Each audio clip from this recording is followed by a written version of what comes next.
The yurt is an indigenous style of architecture to Central Asia, specifically the country of Mongolia. The word yurt is a Turkic word. In Mongolian, a yurt is called a ger, which literally translates to the word home. Yurts have been around for thousands of years, and today more than half the population of Mongolia still live in yurts. This includes 61% of the people living in the capital city of Ulaanbaatar and 90% of the people living rurally. Yurts have a rich history and deep spiritual and cultural symbolism to the people of Central Asia. In this video, we will discuss the architecture of yurts and explain some of their historical and cultural context. Now let's talk about the architecture of yurts. The overall shape of a yurt can be described as a symmetrical circular structure, one story with a horizontal emphasis. The cylindrical shape of the yurt serves a functional purpose. On the Central Asian steppe, wind will regularly blow up to 6 miles per hour. This shape helps to resist wind loads and redirect wind around the structure. Furthermore, the circular shape allows the space inside of the yurt to be evenly and efficiently heated during the cold winters. On the cultural side of things, the yurt itself represents the universe and its occupant's place within it. The roof of a yurt is a low-pitched dome with a central ringed opening at the top of the dome like a skylight. This ringed opening is called a tonneau. On the functional side, the tonneau provides ventilation, allowing smoke from cooking to escape the structure and fresh air to come in. It also provides a source of light in the yurt. On the spiritual and cultural side, the roof of the yurt represents the sky, and the tonneau represents the sun and a passage to the divine world above. It's also believed to be representative of the axis mundi, running down through the tonneau to the center of the earth. The tonneau is supported by two central posts called bagans. These posts represent man and woman equally holding up the universe. The roof itself is held up by 81 roof rafters. The number 81 is significant because it is derived from the equation 9 times 9. And 9 is a sacred number in Mongolia. Because of the influence of Buddhism in Central Asia, you will also see the tonneau in the shape of the Dharma wheel, representing Buddha's teachings and the path to enlightenment. On a traditional yurt, there are no eaves and no windows. You will see eaves and windows on yurts found in Western countries, and I will discuss the differences between these yurts and traditional yurts later on in more detail. Historically, the door for a yurt would consist of a felt or cloth flap that was decorated and could be fastened to prevent being blown open by wind. Over time, the felt door was replaced by a simple wooden panel door and frame. As we discussed earlier, yurts need to resist a high wind load because the steppe is a very windy place. The door, being a flat surface, is vulnerable to this high wind load, so it is built to be very strong to resist the pressure from the wind. Doors are often painted red for protection. The yurt is always oriented so that the door faces south, and when you step through the door, you are supposed to do so with your right foot. It's also believed that a guardian spirit lives inside the door frame, so it's important that you do not step on or kick the door frame, as that would bring bad luck. As we've been discussing, yurts are not decorated like traditional Western architecture.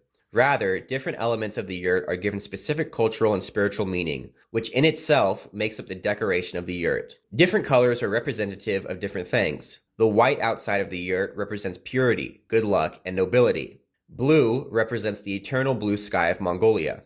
The interior wooden parts of the yurt are painted orange to represent the shining sun. Yurts also have many woven and painted motifs. The infinity knot, called an ulzi, represents eternal happiness and life. The alkan key, which is a pattern that's representative of a hammer, originates from cross-shaped ropes used to tie horses, symbolizing the constant movement of a nomadic lifestyle. The kas, a swastika, represents power, strength, and a strong home. Yurts started appearing in the United States during the 1960s. A doctoral student at Harvard named Bill Copperthwaite saw images of yurts in a National Geographic magazine and decided to build yurts for his dissertation. Bill believed in a philosophy he called democratic living, which was about enabling every human being to have agency and control over their lives in order to create together a better community. He saw the yurt as a way to achieve a simpler, sustainable, and harmonious way of living. This led him to developing designs for yurts that individuals could build with little skills and inexpensively.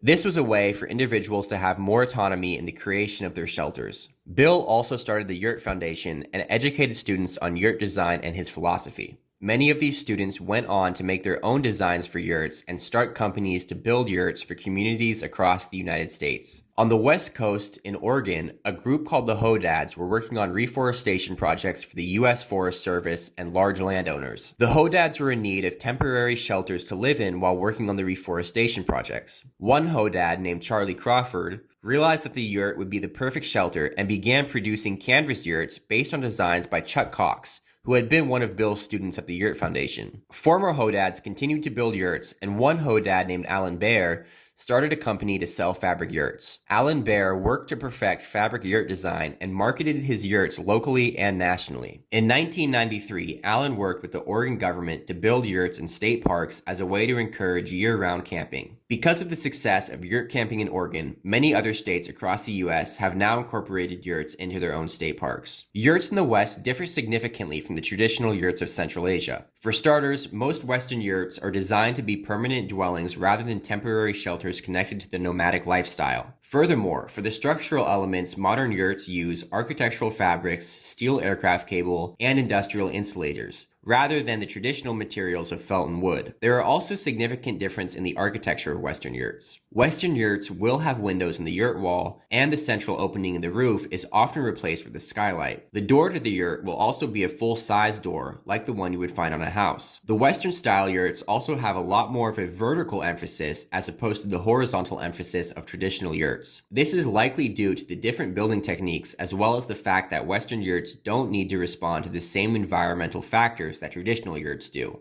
like high wind loads. In this photo, we can see a good example of a traditional yurt. It's a symmetrical, circular, one-story structure with a horizontal emphasis and a low-pitched dome roof with a central tonneau and stove. Also notice the white exterior and reddish-orange wood door, and it looks like there's a decorative flap unrolled over it as well. This yurt would be made using wood for the interior structural supports and felt cloth and fabric for the outside and insulation. This I would define as a Western version of a yurt. It definitely shares the same shape as the traditional yurts. It's symmetrical, it's a circular structure, it's one story, and it has a horizontal emphasis. That being said, there is a lot of differences as well. For example, you can see that it has a full-sized front door like the one you would find on the house. You can also see that the tonneau has been replaced with a bubble dome skylight. There's also windows on this yurt. You would never find windows on a traditional yurt. And if you zoom in on the window right in front, you'll see that behind the traditional yurt frame, there's 3 2x4s, which makes me think that this yurt isn't even built using traditional yurt building techniques and that it's built using regular framing like you would find in any sort of Western construction. And the wood lattice that's usually used on the traditional yurts has only been put on this one as a form of decoration. While still having an overall horizontal emphasis, I would also say that this yurt is much more vertical. It's also clearly either permanent or semi-permanent compared to the traditional yurts, which are not permanent at all. This final example is a vacation rental in Virginia. It's described as a luxury yurt, but I would say that this is really more of a modern home that takes inspiration from yurts than a yurt itself. It has a metal roof, it's clad in wood, has many windows, has eaves, there's a giant deck. It's completely permanent in nature, and it's clearly built using entirely Western construction techniques. It's also devoid of any cultural or spiritual symbolism. That being said, the overall shape is consistent with that of a traditional yurt. It's symmetrical, it's circular, it has one very tall story, and it has an overall horizontal emphasis, but obviously it's much more vertical than the traditional ones. If you enjoyed this video, please leave a like and comment below. If you know anything about yurts that I didn't include or you feel like I got something wrong, please leave a comment and let me know what it is. If you want to learn about other types of architecture, subscribe to the channel. Thanks for watching.